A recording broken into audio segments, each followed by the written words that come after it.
ఉమ్మడి కరీంనగర్ జిల్లాలో దాదాపు 3 దశాబ్దాలకు పైగా గ్రానైట్ వ్యవస్థ ఆర్థిక పారిశ్రామిక రంగానికి ఊతమిస్తుంది. ఇటు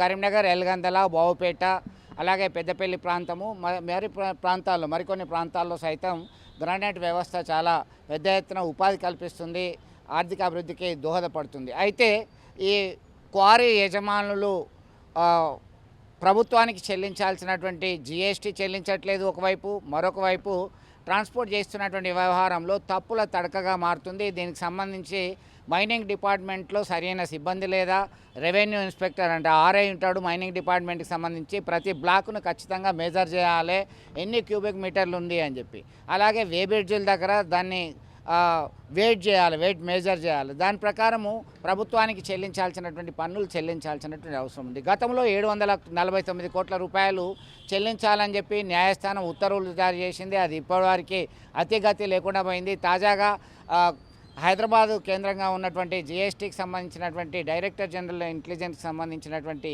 అధికారులు తనిఖీల్లో 100 కోట్ల రూపాయలు ఇన్వాయిస్లు ఫేక్గా తేలిపోయినాయి. దాదాపుగా దీనిపైన చర్యలు తీసుకోవడానికి సిద్ధంగా ఉన్నామని హెచ్చరిక జారీ చేశారు. ఇప్పటికే ఒకరిని అరెస్ట్ చేశారు.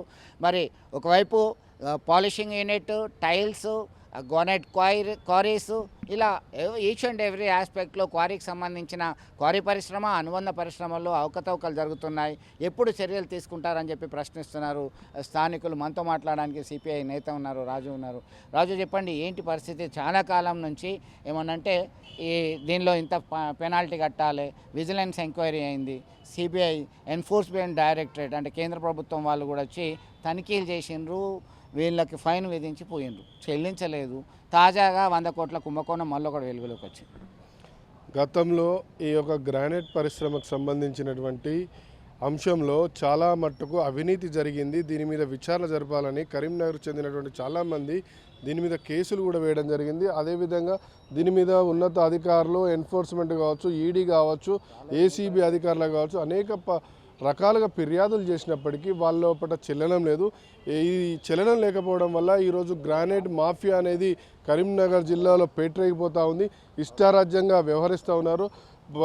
గ్రానైట్ను కట్ చేసినప్పుడు క్యూబిక్ మీటర్లలో దాన్ని లెక్కేస్తూ ఉన్నారు, అమ్మేటప్పుడు మాత్రం టన్నుల రూపంలో అమ్మేస్తూ ఉన్నారు. దీంట్లోనే చాలా కోట్ల రూపాయల వ్యత్యాసం జరుగుతూ ఉంది. దీని మీద పట్టించుకోవడంలో ఈ యొక్క మైనింగ్ శాఖ పూర్తిగా మైనింగ్ మత్తులో, అది అవినీతి మత్తులోకి మైనింగ్ శాఖ వెళ్ళిపోయింది. మైనింగ్ అధికారులు మేమేం చేస్తామనేటువంటి దీన స్థితిలో ఉండడం చాలా బాధాకరం.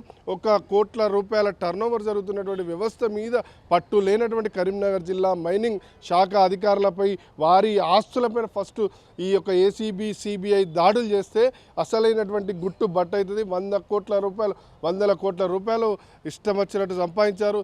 ఈ రకంగా ఈ యొక్క దోపిడీని అధికారులే ఈరోజు చేస్తూ ఉన్నారు. ఈ దోపిడీని అరికట్టకుంటే రానున్న కాలంలో చాలా ప్రమాదం ఏర్పడుతూ ఉంది. నిన్నగాక మొన్న 100 కోట్ల రూపాయలు దొంగ వేబిల్లు పెట్టారు. 100 కోట్ల రూపాయల అవినీతి జరిగిందని చెప్పి పత్రికల్లో రావడం జరిగింది. పత్రికల్లో వస్తూ ఉన్నాయి, టీవీలో వస్తూ ఉన్నాయి. ఒక 2 రోజులు మారుమవుతూ ఉన్నాయి, కానీ 3వ రోజు మాత్రం అది మాయమైపోతూ ఉంది. గ్రానైట్ మాఫియా పూర్తిగా ఈ యొక్క అధికారులను దగ్గరికి తీసుకొని ముడుపులు చెల్లించుకొని ఈరోజు కేసులు లేకుండా చేసుకుంటా ఉన్నారు. గతంలో 124 కోట్లు ఉన్నటువంటి ఫైన్ 720 కోట్లకు పెరిగినా కానీ ఆ యొక్క 720 కోట్లలో ఏదో 50-100 కోట్లు భయం భక్తి ఉన్నటువంటి గ్రానైట్ వ్యాపారులు కట్టారు తప్ప అసలైనటువంటి దొంగలు ఏమాత్రం కట్టడం లేదు. దాని మీద పూర్తిగా విచారణ జరిపించి ఈ యొక్క అవినీతి పరులు ఎవరైతే ఉన్నారో వాళ్ళ యొక్క గ్రానైట్ వ్యవస్థ సంబంధించినటువంటి వాటికి తాళాలేసి వారి యొక్క పనిని ఆపేస్తేనే ఇలాంటి పైసలు వసూలైతే ఎందుకు మరి చెక్కింగ్లు చేస్తున్నారు ఎందుకు, సిబిఐ ఎంక్వైరీలు ఎందుకు, లేకపోతే ఎన్ఫోర్స్ ఎంక్వైరీలు ఎందుకు, మనం ఈ యొక్క వీళ్ళ ఎంక్వైరీ ఎందుకు? పూర్తిగా ఈ యొక్క గ్రానైట్ సంబంధించినటువంటి వాళ్ళ పట్టులు కోల్పోవడం పట్ల మేము తీవ్రంగా ఖండిస్తా ఉన్నాం. వెంటనే ఈ యొక్క గ్రానైట్ మాఫియా చేసినటువంటి ఈ అక్రమాలపై, అవినీతిపై రాష్ట్ర ప్రభుత్వం చర్యలు తీసుకోవాలి. రాష్ట్ర ప్రభుత్వం పూర్తి బాధ్యత వహించి దీని మీద అవసరమైతే ముఖ్యమంత్రి గారు 100 కోట్ల రూపాయలు పేదోనికి 2,000 రూపాయలు ఇద్దామంటేనే మన యొక్క ఖజానాలో డబ్బులు లేవు. కానీ ఈరోజు 728 కోట్ల రూపాయలు అవినీతి జరిగి అవినీతి సొమ్ము కట్టకుండా ఉన్నారంటే దాన్ని బయటికి తీయాల్సినటువంటి అవసరం ఎంతైనా ఉంది. భూగర్భ జల వనరుల శాఖ దీని మీద దృష్టి సారించి వెంటనే వీళ్ళకు ఒక వీళ్ళందరిపై తోటి ఒక చర్యలు తీసుకోవాలని చెప్పి డిమాండ్ ఇస్తారు.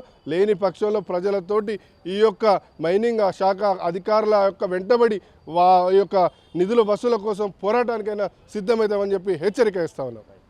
సో మొత్తం మీద చెప్పేదానికి చేసేదానికి పొంతం లేకుండా పోయింది.